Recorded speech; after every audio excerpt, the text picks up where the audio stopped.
কচু গাছের অবস্থা খুবই খারাপ, তাই পানি দেওয়া হচ্ছে।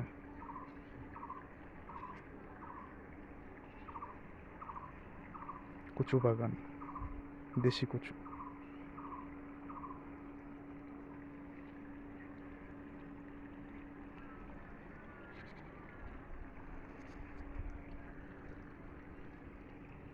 গাছগুলো খুব সতেজ, সব অর্গানিক কাল্টিভেশন হচ্ছে, কোনো প্রকারের রাসায়নিক সার ব্যবহার করা হচ্ছে না।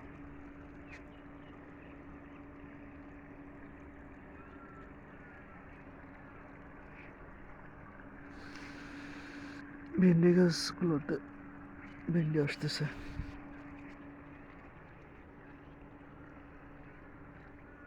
এখানে কচু গাছের সাথে হচ্ছে সাথী ফসল হিসেবে লাল শাক বানানো হয়েছে।